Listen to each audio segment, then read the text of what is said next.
Senator Reid. Thank you very much, Mr. Chairman. Thank you, gentlemen.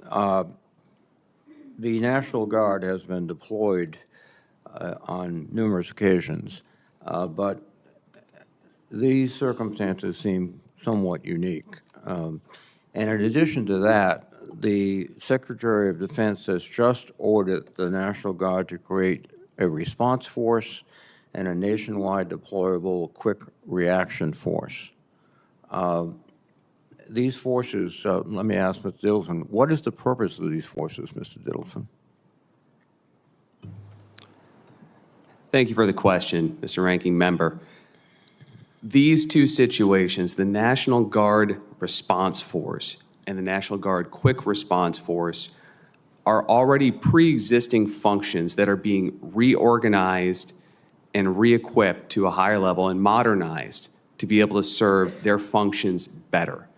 So these are already existing capabilities within the National Guard, and we're just changing the manner in which they are task organized to be more effective. So there's no change in mission? There's no change in mission, that's correct. So they have to respect the Posse Comitatus Act and not become enforcers of domestic law? If they are employed in Title 10 status, that is correct, sir. And Title 32 status would require the concurrence of the governor or not? That is correct. Okay. There is when this program was rolled out, Mr. Young, there was a suggestion that one of its main purposes is deterrence, which touches upon a basic right of Americans to come together peacefully and demonstrate in cities and towns across the country. But this deterrence effect, one could argue, could inhibit or is designed effectively to inhibit those assemblies. Would that be constitutional? Mr. Ranking Member, thank you for the question. I think the presence of National Guard personnel at federal locations is designed to protect those federal property and functions from violence, from the threat of burning a building, of officers being harmed in the execution of their functions, or the impedance of those federal functions. Those functions do not impede in any way or deter people from exercising a valid constitutional right to protest. Obviously, people have protested throughout the history and course of our country in many ways. When they go beyond what is a legal protest and cross the line into violence against federal officials in the execution of that protest, the design for the deployment of these National Guard personnel is to simply protect the federal functions and the personnel that are being harmed.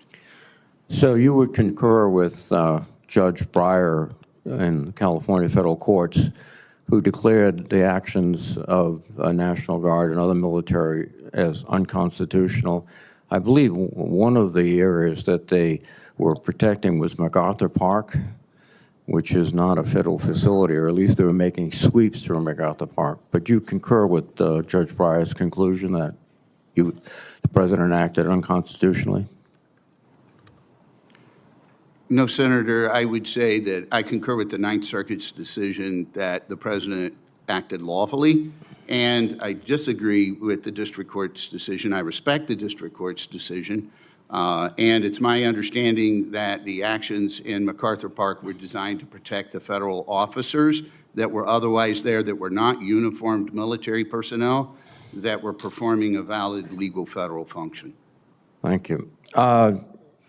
General Guyot, first of all, thank you for your service and your very difficult job of maintaining a balance between your military responsibilities and many of the orders you're given. If you were,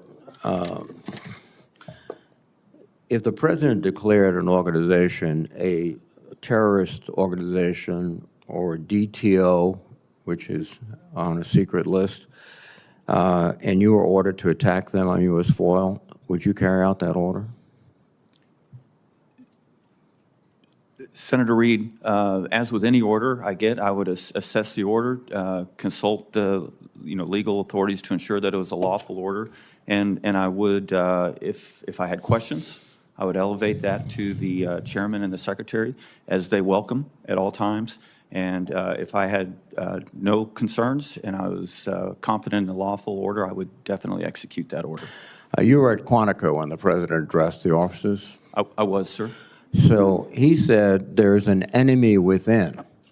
And he also said that to these officers, you included, you're going to be a major part for some of the people in this room. That's a war too. It's a war from within. The president essentially indicated that you should be prepared to conduct military operations in the United States against this enemy within. Are you doing that? Sir, I've not been tasked to do anything that reflects what you just said. Do you have any indication of who this enemy within is? Sir, I do not have any indications of an enemy within.